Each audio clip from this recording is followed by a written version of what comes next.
Hey, good morning, good afternoon, and good evening.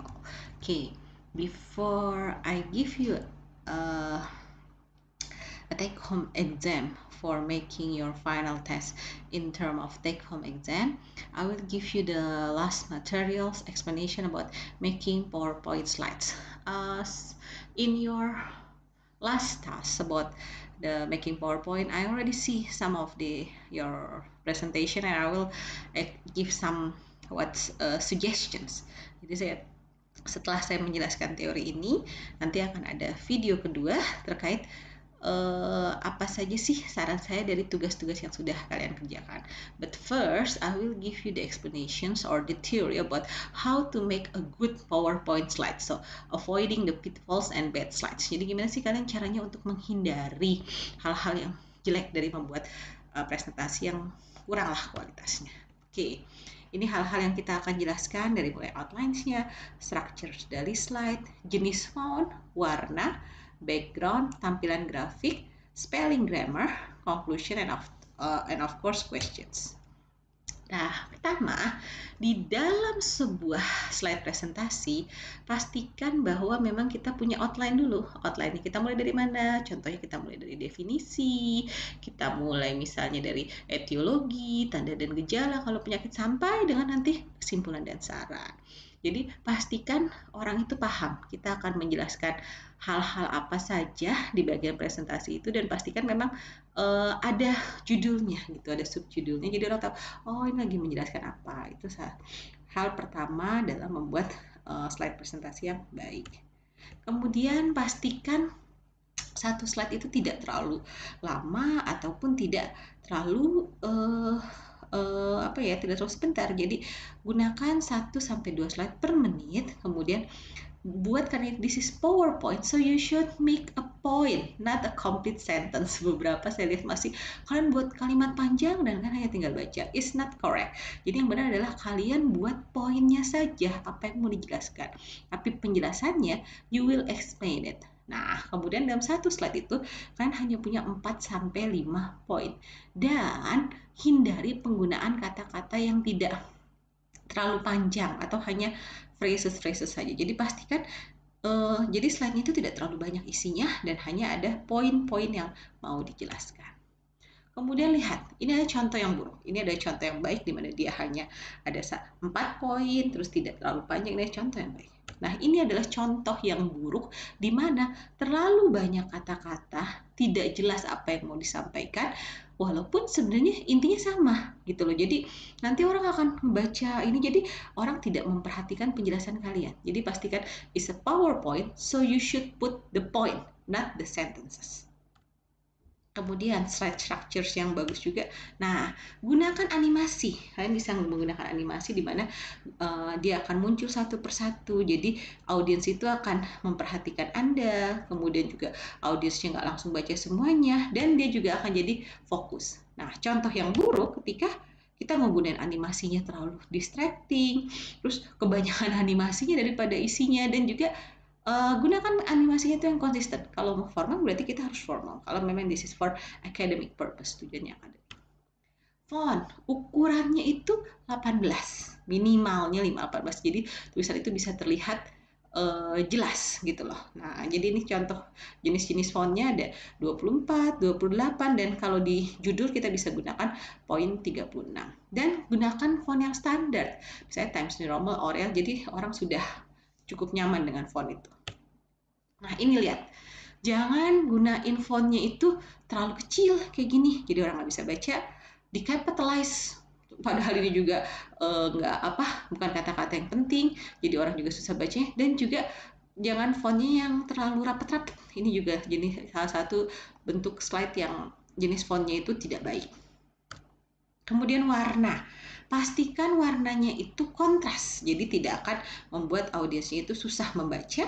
Kemudian juga pastikan warnanya itu kayak punya sistematika yang logis gitu, yang maksudnya dia itu seirama. Dan juga pastikan juga kalau memang kita mau di bold atau di merah, bahwa itu ada emphasize point-nya. Jadi jangan mau menggunakan beda warna, padahal kalian tidak punya tujuan tertentu, itu jadi akan membingungkan. Ini adalah contoh slide yang pewarnanya sudah bagus. Nah, kalau ini ada contoh slide yang tentu saja pewarnanya tidak bagus. Kenapa? Karena dia warnanya irritating ya, maksudnya warnanya ganti-ganti, kemudian udah gitu apa sih namanya, tidak jelas dia mau menjelaskan poin-poin yang mana. Jadi this is maybe suitable, ini cocok untuk anak TK. Kalau kita menjelaskan di anak TK boleh kita menggunakan banyak warna, tapi kalau kita mau professionals, of course this is bad. Kemudian kita juga gunakan background yang menarik, simple, classy, dan pastikan sesuai tujuannya. Kalau tujuannya memang untuk tugas di perguruan tinggi, pastikan memang dia itu tidak terlalu kekanak-kanakan, jangan pakai banyak anime, banyak tokoh kartun dan lain-lain. Backgroundnya itu pastikan juga warnanya cerah dan pastikan dia satu tema. Jadi kalau dari awal sampai akhir temanya sama. Nah, ini contoh background yang sangat mengganggu karena terlalu berwarna, membuat tulisannya tidak terbaca dengan baik. Kemudian juga jadinya kita males gitu lihat slide-nya. So this is example of a bad background. Nah, kemudian juga dikasih animasi dengan suara yang mengganggu. Ini jadi ini apalagi kalau untuk tujuan akademik sangat mengganggu dan tidak bisa membuat kita terlihat formal karena animasinya jadi bikin kayak if we do it for a kindergarten anak TK tentunya jadi cocok. Oke, graphs. Kalau kita mau tampilan lebih bagus, tentu kita bisa menggunakan grafik. Gimana grafik itu? Yang dimana orang ketika melihat grafik itu akan lebih mudah menyimpulkan dan akan lebih mudah tergambarkan, dan pastikan ada judul dari grafik yang mau kita jelaskan.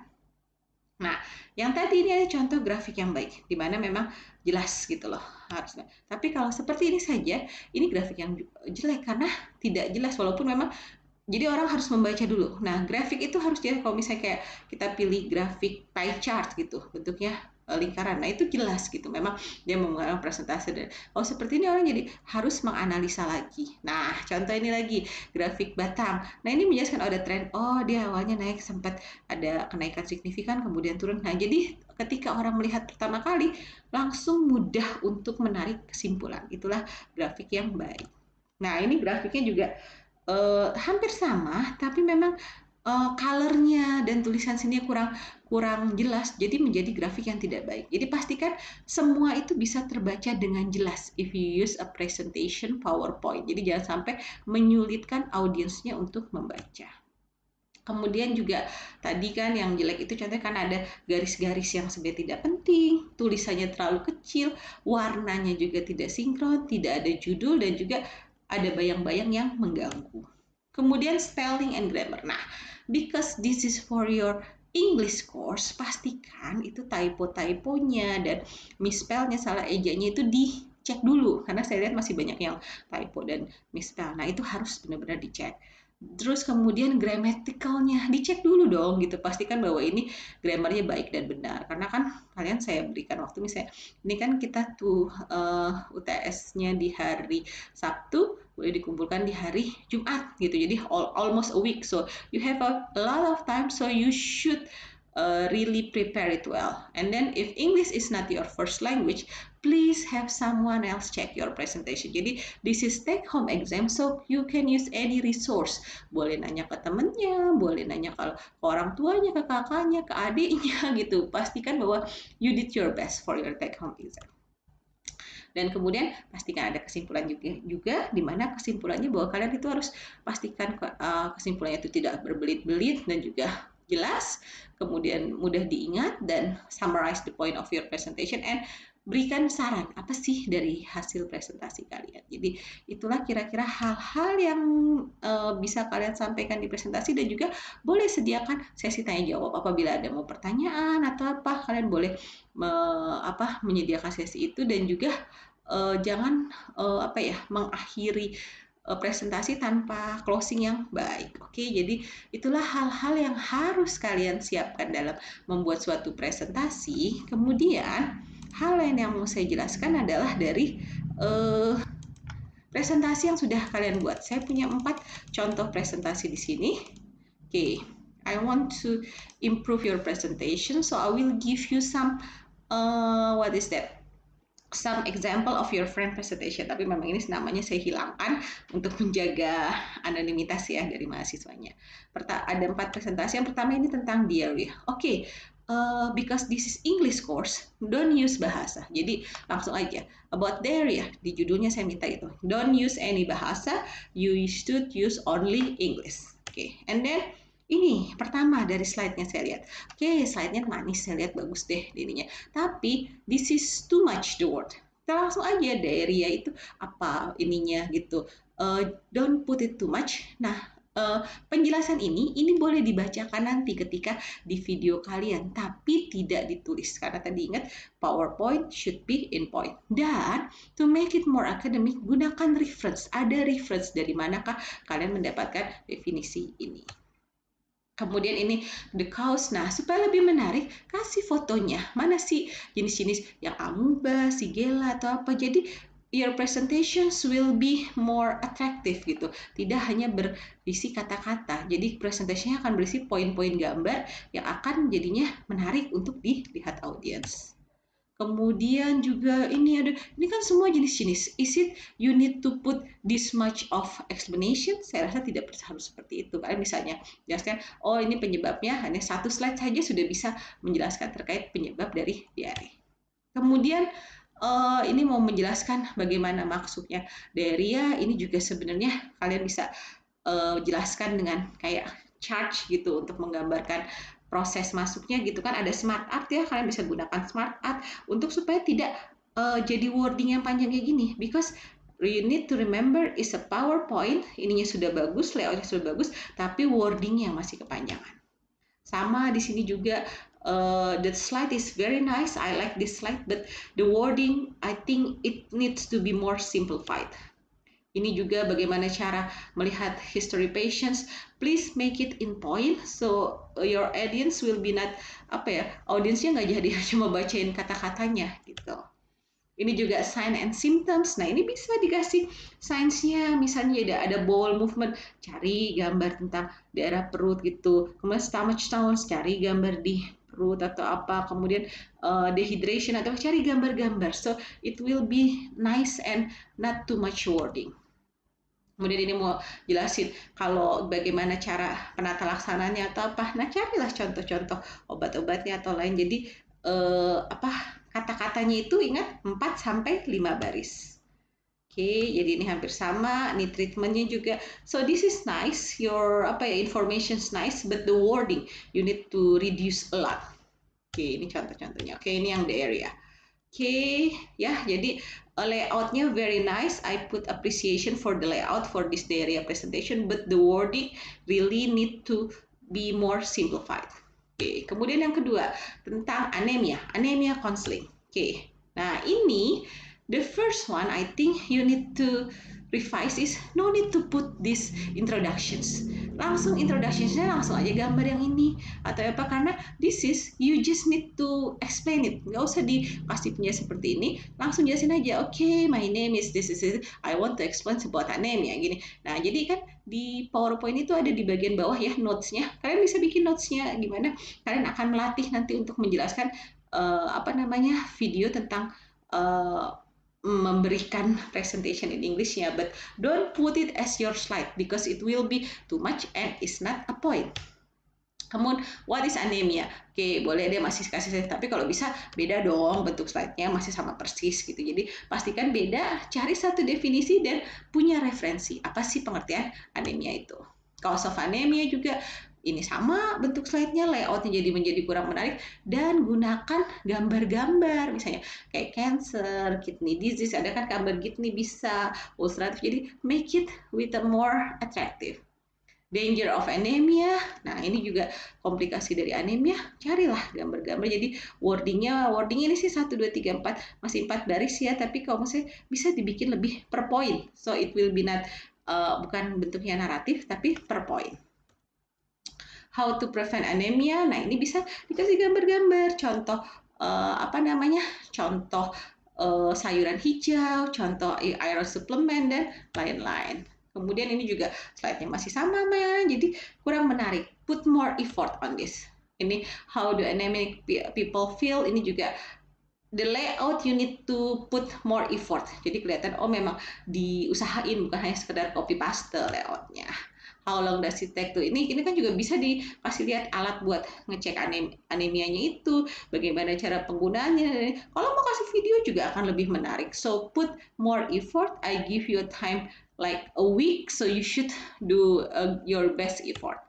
Dan then what causes low blood pressures? Nah ini bisa dijelasin. Ini juga masih banyak misspellingnya. Causes of low blood pressures. This condition can be caused by check your spelling, check your grammar, make sure it's correct. Because this is English course, I need to make sure you do your spelling correctly, and then you are giving it in English in a good pronunciation. Jadi gambar-gambarnya juga pastikan in English, not in bahasa. Ini what foods can causes low blood pressure. You can use smart art in here. You can use points, so it will be more attractive, not only like one piece like this. Okay, danger of anemia also. Dan outline. Tadi saya lihat belum pakai outline. Pastikan kalian punya outlines yang menarik di awal. Jadi orang akan tahu apa saja yang dijelaskan di presentasinya. Okay, this is also your closing is too long. Wording ini boleh kalian sampaikan tapi tidak ditulis. Misalnya cuma thank you. Nah ini thank you for your time. This is the end of my presentations. If you have any questions, nah gitu. Jadi but don't put too much wording. This wording is too much for you to put in your closing presentations. Yang kedua, kemudian ini juga yang how important is hand washing. Nah ini, I think this is nice. You put your reference in here and also not too much. So this is, I think, one of the good presentations. You put also animations and then you put reference. This is nice, but you can still bisa lebih dipersingkat kata-katanya. Kemudian ini tujuan dari hand washing, bisa dicari salah satu gambar supaya juga lebih jelas gitu loh. Oh ini yang dimasuk. Nah ini juga bagus nih, ada gambarnya, tapi mungkin bisa dikasih yang, oh ini gambar satu, yang apa maksudnya gambar. Jadi gambarnya di split supaya jelas, oh ini gitu loh, supaya jelas bagaimana cara hand washing. Nah ini juga nice gitu. Oh ini pertama ada pertama dia harus di with soap, with hand rub. This is also nice ya. Kemudian 5 moment of hand washings. Nah ini bisa pakai smart art ya. Kalau pakai smart art itu nanti animasi juga keluar satu-satu gitu. Before contact with the patient, before save. Nah jadi nggak tadi kan yang dressing jangan langsung semuanya keluar supaya audiensnya juga fokus. Dan kapan harus cuci tangan ini juga nice, tapi bisa dibikin satu-satu menarik. Health problems. Nah ini bisa dikasih gambar lagi. Kenapa sih apa yang akan terjadi kalau kalian tidak cuci tangan? Oke. Nah ini masih terlalu panjang, bisa dipersingkat. This is nice. Ada gambarnya jelas gitu. Nah nanti saya tinggal lihat ini penjelasannya. Can you explain it well or not? Nah jadi ini juga ada kesimpulannya. Nice juga. Kenapa sih kita harus hand washing? Karena seperti ini. Tapi mungkin kesimpulannya bisa dibikin lebih singkat. Jadi wordingnya lebih sedikit. Oke. Jadi ini juga bagian dari closingnya. Nah tapi mungkin yang terakhirnya, please make it consistent. Kalau tadi kalian mau ngomong hand washing, udah hand washing, yang tiba-tiba ada animenya, jadi kayak agak kurang sinkron. Dan tadi juga yang ini tambahkan outline-nya, jadi kita akan tahu poin-poin apa dari hand washing yang mau digambarkan. Oke, so good job Indah. So you can improve it better to maximize your score in your take-home exam. Nah, kemudian ini ada lagi yang dari Pak Heko ya tentang hernia inguinalis. Nice also, saya lihat sudah ada poin-poin, tapi mungkin bisa ditambah referensinya supaya lebih jelas. Classifications-nya juga, kalau saya bisa menggunakan smart art supaya lebih jelas. Oh ada congenital hernia, ada acquisitive hernia. Bisa dengan gambar supaya jelas. Nah ini sudah dengan ini, tapi mungkin selain poinnya ada gambarnya. Jadi lebih ke gambar. Apa sih bedanya diaphragmatic, inguinal, umbilical, dan femoral hernia? Terus juga ini please check the grammatical gitu, dan juga marginnya pastikan rapi supaya juga enak untuk dilihat. Ini bisa tambahin gambar supaya lebih menarik. Ini juga wordingnya kepanjangan. Kita tahu ini ada berapa? 4, 5, 6, 7, 8, 9 baris. Jadi kalau bisa tolong dikurangi. Ini nice gambarnya. Saya harap penjelasan juga bagus. Kemudian anatominya ini, anatomi juga kalau bisa dengan gambar supaya lebih jelas. Kemudian etiologinya ini kalau bisa dikasih gambar, jadi tidak kosong di sini.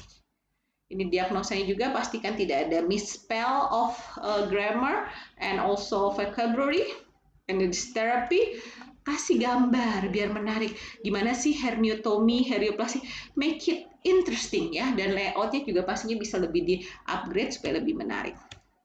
Thank you-nya juga sudah misspell. Jadi hati-hati dengan misspell. Please give more effort on your presentation so your quality of your presentations will be nice. Okay, I think that's all for the explanation for the regarding the presentation for your take-home exam.